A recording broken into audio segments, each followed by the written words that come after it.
Hey, what's going on, everybody? It's not your average Josh back here for another movie review, and today I'm talking about Spider-Man Into the Spider-Verse, going ahead and reviewing this movie because, of course, Spider-Man Across the Spider-Verse comes out in just about a week and a half now. Excited to talk about this movie, just watched it again. But before I get into my movie review of this, I do want to say, if you're watching this, hit that like button if you do enjoy this video, and also leave a comment down below if you have any thoughts on the Spider-Verse, this first movie, or the new one coming out. Also, hit that subscribe button as well if this is your first time watching any of my videos, or if you're a returning viewer as well.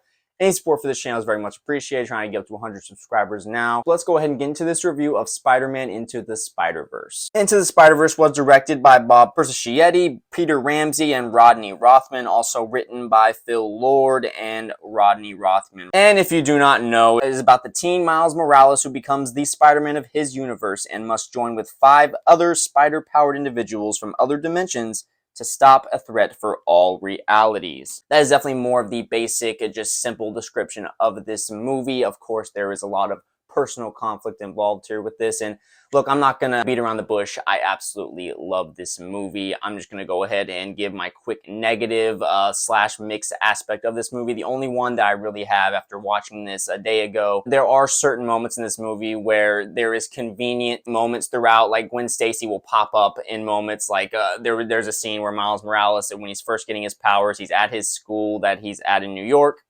and he's climbing on the walls outside of the school, trying to get it down. He's trying to get his powers down, not understanding what the hell's going on with him. And you have Gwen Stacy in the broad daylight see Miles, and she's the only one who sees him, and she just happens to be in the perfect spot on the street. You also have a moment where Miles' dad, when Uncle Aaron gets shot, Miles takes him to that alley as he's passing away, and his dad just happens to be patrolling by, sees them swing by, and is the only cop who happens to come by and see them in the alley. There's moments like that in this movie where it's just like, okay, that's a little bit convenient. Other than that, I just really love like every bit of this movie, down to the visuals, all the technical aspects, the sound. It's all brilliantly done with me. And I guess I'll go ahead and talk about the technical aspects first, just starting out with the soundtrack and the score.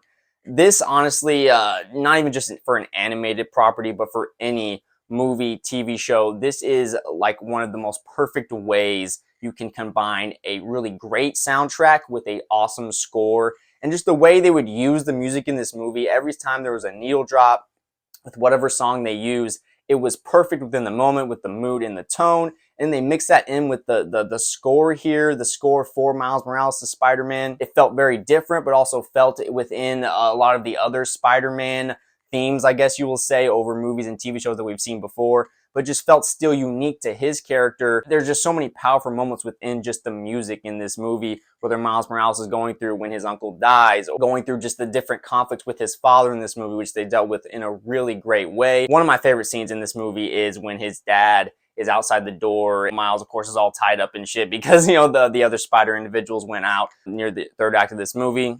And you have that conversation when, of course, his uncle just died and Miles' dad, his brother, and you have him just basically opening up to him emotionally and being okay with the fact that he thinks he's still giving him the silent treatment. Just a great emotional moment there. The main theme of this movie, Miles trying to become his own person, living in his dad's shadow in a way, always having, of course, more of that comfortable relationship with his uncle, that really culminating in that scene of just finally opening up towards each other, even if it was just his dad talking in that situation. The visuals in this movie are just so stunning. Watching this movie again, I'm just blown away every time I watch this film. The style is just so unique. It literally feels, I know pretty much a lot of people have said this already, of course, but it just really truly feels like you're reading a comic book on the screen. Like if you had a comic book in front of you and if it came to life and you were seeing it visually play out, that's what this movie feels like. There's transitions with scenes that really a page turns like you're reading a comic. Of course, just the texture, the look of this, the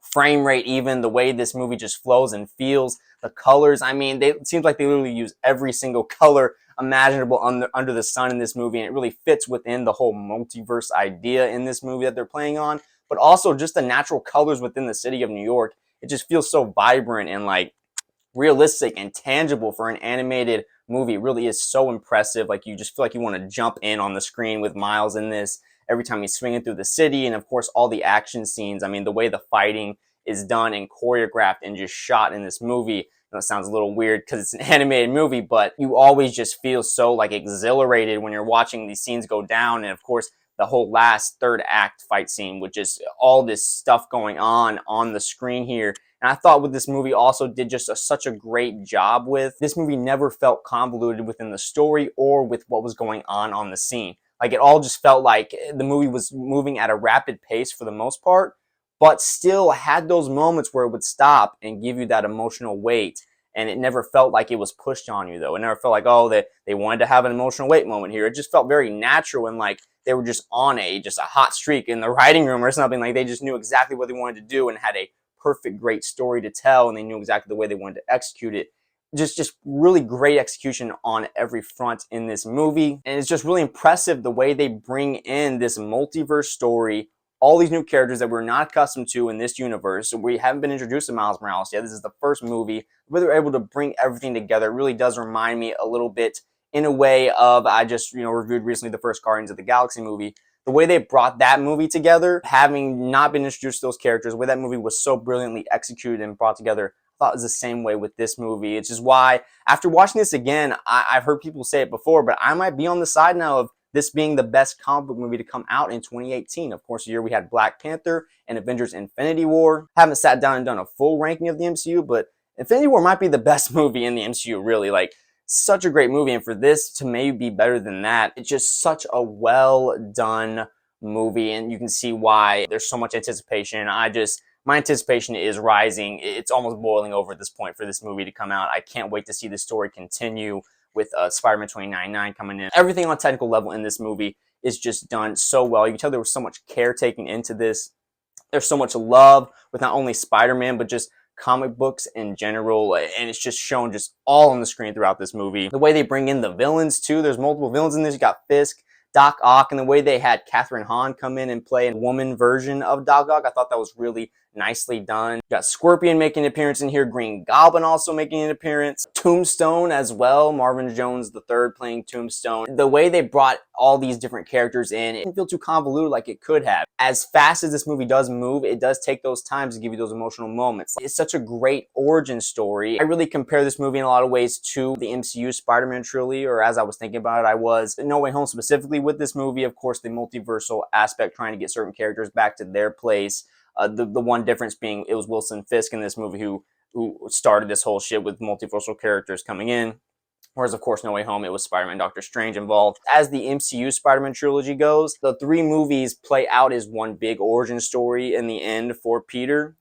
Whereas in this movie, this is truly just a huge origin story, getting introduced to Miles, him having to deal with the fact that he has these powers. And I love the difference in the powers, too. That really makes his character unique to Spider-Man in general, with the Venom charge and, of course, the invisibility aspect and how he can't control that at first. I just love how the gradual build of that, and it takes time for him to learn this shit. Like, it's not like, 15 minutes in and all of a sudden he's fucking kicking ass. And I love how you have that scene where the other Spider individuals, Gwen, Peter B. Parker, and Spider-Man Noir, all of them are like having this kind of realization of, man, he just got his powers. He may not be able to do it yet.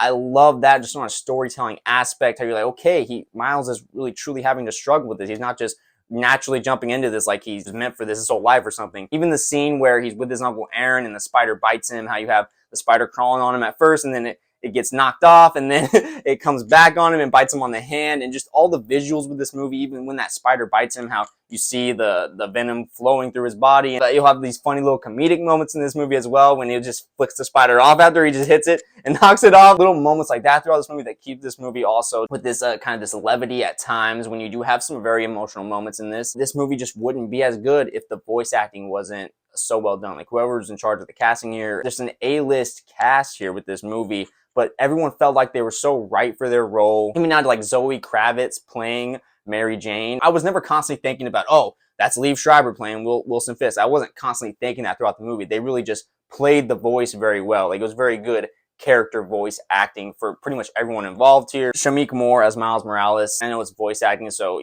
sometimes general audience members might not give it the credit that it deserves when compared to like a live action movie. Jake Johnson as Peter B. Parker.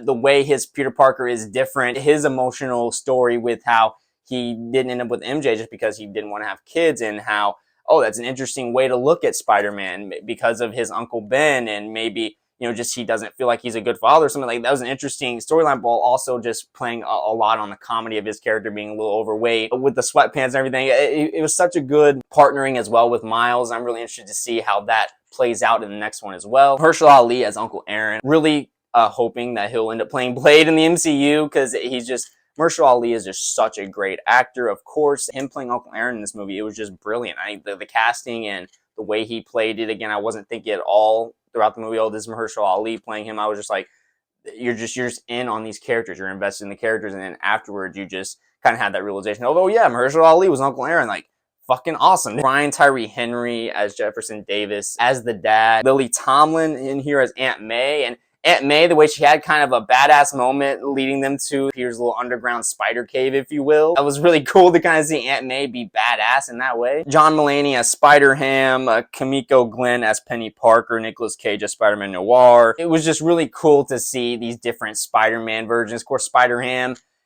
on the surface, it feels like something that's like, okay, this is kind of cheesy. We're really bringing in Spider-Ham. But with this movie, and I think something where animation really benefits having this being an animated movie, it didn't feel too over the top or cheesy. It really kind of felt right for this movie, and it was just played in such a way where it was kind of awesome at the end of it, man. John Mulaney, it was a great voice for Spider-Ham as well. On a lot of aspects with this movie, like there's certain action moments in this where it just would not work in live action. It would just be too much to try and choreograph. You can do certain things, like when Peter B. Parker and Miles Morales are trying to get away from, I think, cops in this movie. At a certain point, they're flying through the city, trying to web through the city, and then Peter B. Parker gets his face just kind of rammed through the street for like 3 seconds. He gets up, his face is all fucked up. Of course, if you do that in live action, and then the next scene he just looks normal, you'd be like, what the fuck? What's up with the continuity there? Like, but with the animated movie, it's more accepted where like the next scene he just is just fine, because there's certain elements within animated TV shows or movies where you accept certain things. The cameo with Stan Lee in this was also very heartwarming to see. One of his last cameos in anything Marvel. I just love this movie, man. Like, honestly, other than the aspects I talked about, there's certain moments that feel a little convenient. His dad popping up or Gwen popping up in certain situations where you're like, okay, would she have been there in that certain situation, or is this just happening because they need this to happen in the movie?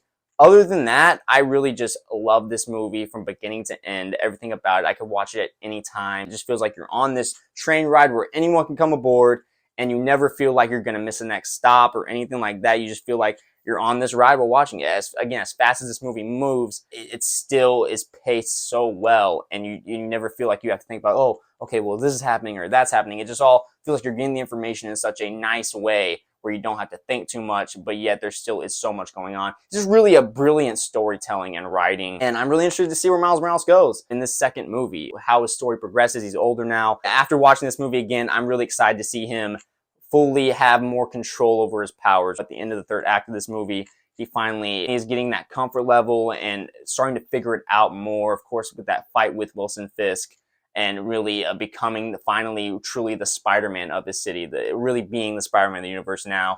And then seeing what's going to happen with Spider-Man 2099. I forgot they even set that up in the post-credit scene in this. I thought that was really well done, how they're going into this next movie. And yeah, man, I'm just really anticipating where this is going to go. I absolutely love this movie. The way this movie told such a personal story while also having this huge bombastic moments, classic superhero visuals, while giving you this origin of Miles Morales. I'm really interested to also see the way they dive into maybe more of his relationship with his mom in this. Of course, the Into the Spider-Verse movie focusing more on him and his dad.